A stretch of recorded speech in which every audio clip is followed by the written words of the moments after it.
What's up, guys? Let's talk trial.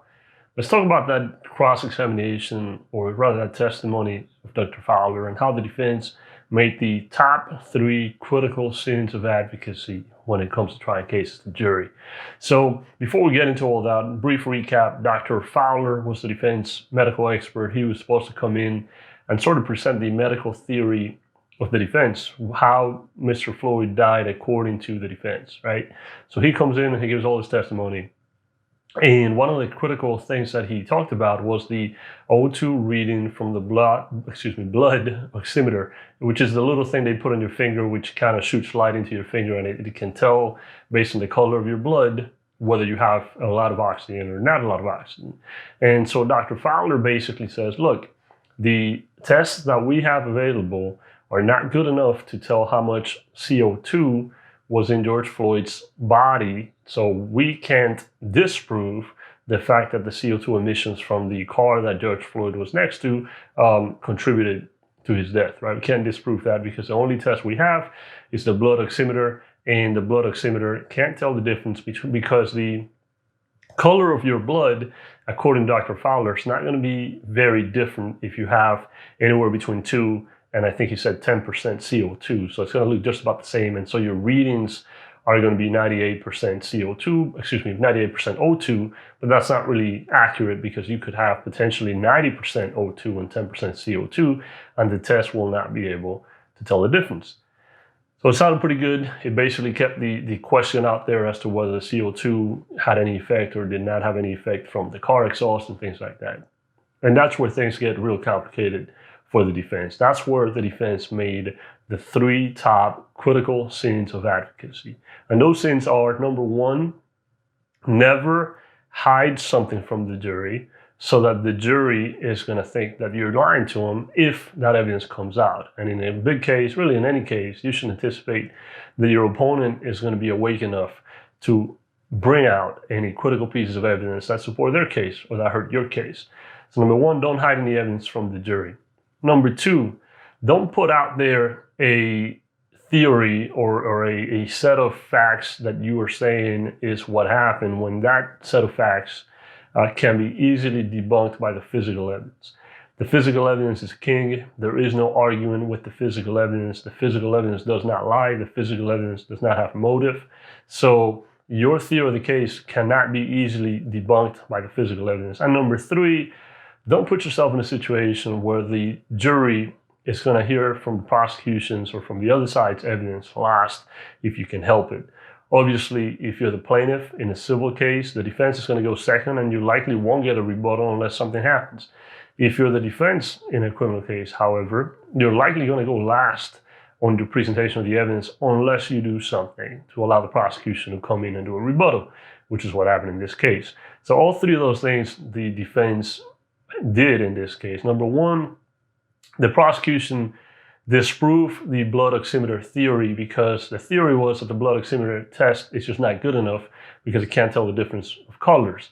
Well, we come to find out that there was a blood test conducted, the arterial blood sample taken from Mr. Floyd, that actually measured scientifically, probably with a gas spectrometer, the O2 in the blood. So it's not a matter of looking at colors. It's not a matter of relying on the color of the blood, which may or may not change based on the CO2 content. It's a matter of we run the blood through a machine, and it showed that there was 98% O2, which means at most there could only be 2% CO2. So that was completely debunked. So as it relates to hiding evidence, the jury now knows that the defense and the defense expert were sitting on a piece of evidence that conclusively disputed what they were trying to sell to the jury, and neither the defense nor the defense expert told them anything about that piece of evidence. That's a big problem.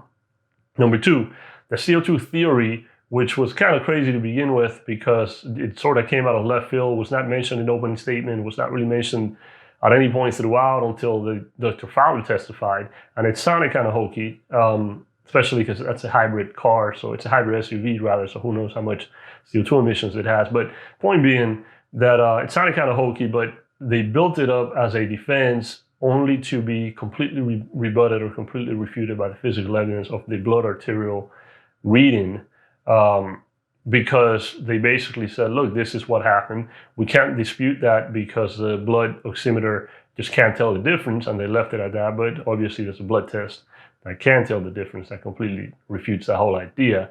So that's a violation of principle number 2, which is you shouldn't prepare a defense, or you shouldn't have a theory of the case that's easily refuted by the physical evidence. And number 3, they allowed themselves to be put in a position by doing that kind of stuff that the prosecution now could get a rebuttal.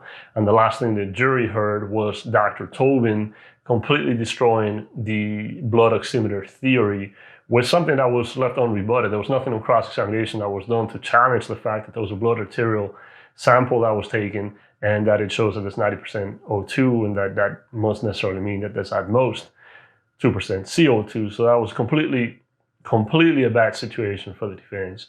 And it's a situation that the reason that happens is one of 2 reasons. Number 1, the defense and the expert missed it, meaning they didn't see, when you get these medical records, there's a whole bunch of numbers on them. And if you're not a doctor, you're going to look at them. Like if you're a lawyer, you're going to look at them. You're going to know what some of the stuff is because you've done murder cases before and things like that. But you're not going to know what everything is. You're going to see a whole bunch of numbers. 90% of them have nothing to do with what you're trying to do, have nothing to do with your case. But it's important that you know the ones that do have something to do with your case, and that's where your expert comes in. Now, I don't know how Dr. Fowler missed that. I don't know how he just forgot that he was there, or how he didn't pick it up, or if he did pick it up, then it was intentional, meaning Dr. Fowler may have told the defense lawyer, look, we have a problem. This is the problem. And the defense lawyer may have said, no, let's try to swing it and hope for the best. And at which point both of them are trying to be sketchy. I don't know if that was intentional. I don't know if that was a lack of preparation, or maybe, there's a lot going on. There's thousands and thousands of pages. And the lawyer for the defense, Nelson, he's doing it by himself, it seems. So maybe he missed it. Maybe he didn't pick up on it. Maybe Dr. Fowler wasn't on point and didn't tell him, this is going to be a problem. Or maybe it was intentional. But either way it goes, it was a horrendous situation. Up to this point, I'd say both sides were doing halfway decent. The prosecution obviously had made some mistakes. The defense had also made some mistakes. But it was nothing really critical to the case, except for maybe on the prosecution side, where they had the multiple theories of prosecution that ended up sort of getting debunked throughout the trial. But it really was sort of even up to this point. Now, I'm not really sure what's going to happen next, because to end the trial like that, it's definitely a very bad look for the defense, and I anticipate the prosecution's going to make a big point out of that. And so we'll see what happens there. Now, as always, the point of these videos is not to criticize other trial lawyers and to say they sucked, or they did this wrong, or they did that wrong. The point of these videos is to look at what goes on in these trials and take from it learning points or teaching points as to when we go try another case, we can think about these things and think about how we can do it better, how to avoid those problems. And you can see firsthand how these mistakes play out in real life to somebody other than yourself and your client. So your client's not going to get hurt. You're not going to get hurt, but you're learning from these mistakes. As they say, the wise learn from the mistakes of others.